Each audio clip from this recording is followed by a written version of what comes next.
All right, breaking in here to coverage this morning to talk more about the forecast expected today, specifically Kentucky on high alert as we get through this afternoon. Absolutely. Governor Andrew Beshear just signed a state of emergency to get assets in place. Let's listen to him now. Emergency Operations Center is now at level 2. That's an upgrade since this morning and should show the seriousness of what we expect. And there is already some reported flooding in Louisville. And listen, we are not to the main part of this show. This is just some rain this morning. I'm going to go through some weather slides to show what we are facing. One takeaway is that this is going to be a prolonged weather event today. And do not think that you're going to be okay right after the severe thunderstorms move through, because as you'll see, the severe wind gusts come after the thunderstorms. And with the level of the wind will probably be more dangerous than the rain event itself. We have already lost way too many people due to flooding, tornadoes, and other weather events. So we want everybody to be safe today. Thankfully, a lot of school systems, including my kids, have already canceled today. I think that was a good decision. As you will see, the time especially they would have been let out would be really challenging.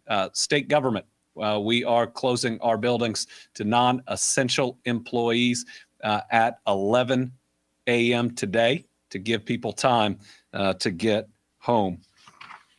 So let's look at the weather forecast. This was as of about 9:30 when I got the last direct update. So this is a significant weather system that is going to move through the region today. Western Kentucky is already seeing some of it, but the most significant portions, and we'll show a full statewide map here in a minute, are going to be between noon and 5 p.m. So the main severe threats are for damaging winds, and we do think there is a real potential for isolated tornadoes. What you'll see when we move ahead here in a minute is we're going to have a fast-moving thunderstorm that may be moving at 70 miles an hour. And once that passes you, then we get winds that could be very risky, especially if you are out on the roads. Let's go to the next slide. All right, this gives you an idea of locally damaging winds, as well as the corridor where we think we could see tornadoes. That is a lot of central Kentucky, including Bowling Green and even getting to South Central as far as Corbin and London, and certainly the Louisville, Frankfort, and Lexington area as well. When we look at the next one, the timing, we think it may move faster than what's up here, but this is to give people an idea of when they will see the most severe storms. Once again, the storm will move through and the wind comes afterwards. And these wind gusts will be enough to potentially move a tractor trailer driving on the interstate, which means they are dangerous road conditions. We certainly think we will see winds 55 miles an hour. I was told they thought they could get up to potentially 75 miles an hour. So people ought to expect that areas will lose power as well with this amount of rain and this amount of wind coming.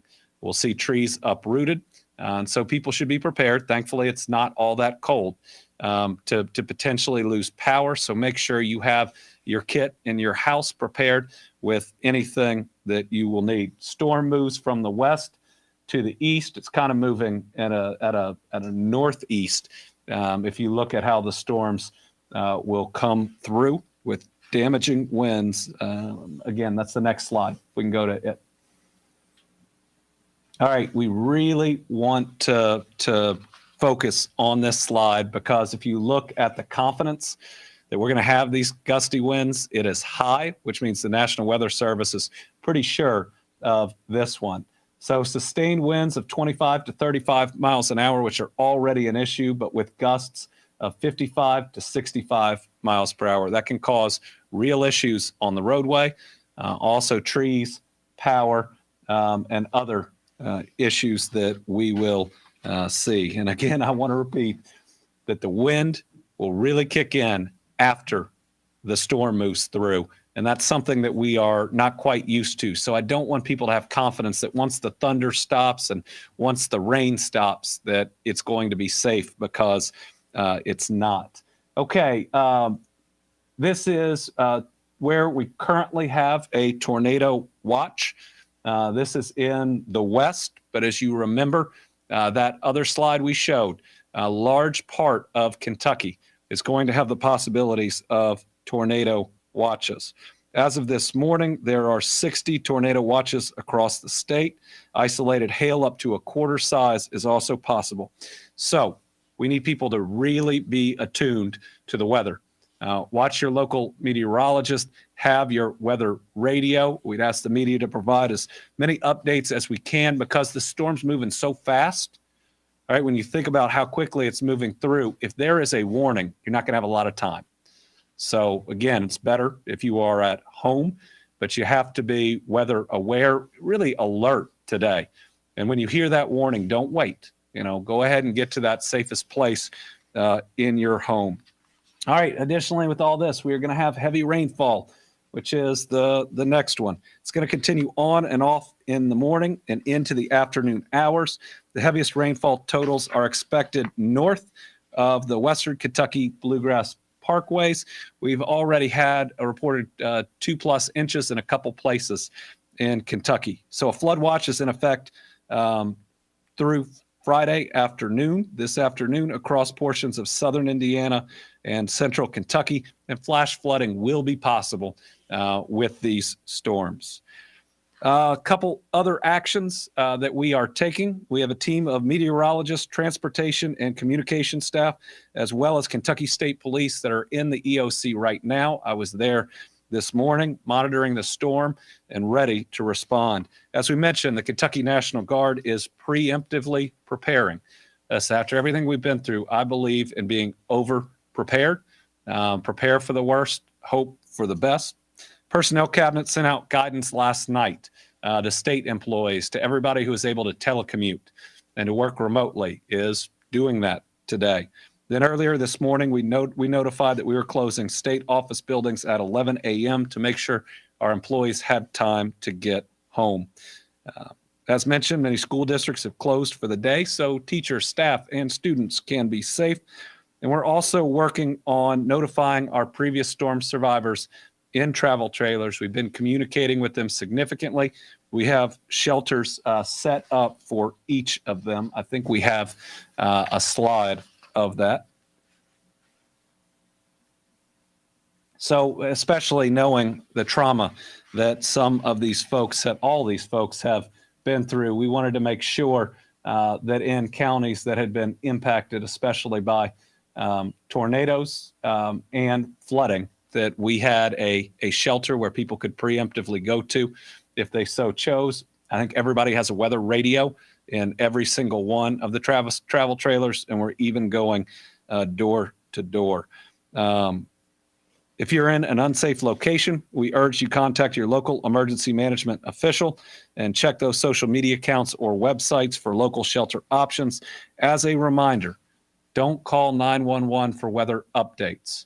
911 is reserved for emergencies, and if you're calling for weather updates, it might be preventing somebody who is in a very bad situation that needs help from getting through as quickly as they can. KSP requests that if you suspect that someone is stranded on the roadways, that you call them at 1-800-222-5555. 1-800-222-5555. Now I'm going to turn it over to Director of Kentucky Emergency Management to go over a few preparedness tips. Colonel Slinker. Thank you, Governor. And unfortunately, we're here talking about this today, but as many of you know and have covered this week, it's a severe weather awareness week. So we've worked on this all week. So now it's time to put those plans into action because we have this severe weather coming in that's been talked about. So that preparedness is going to pay off. So let's talk first. You could be stuck on the roadways. So just like in a snow or ice storm, let's have that emergency kit in your car.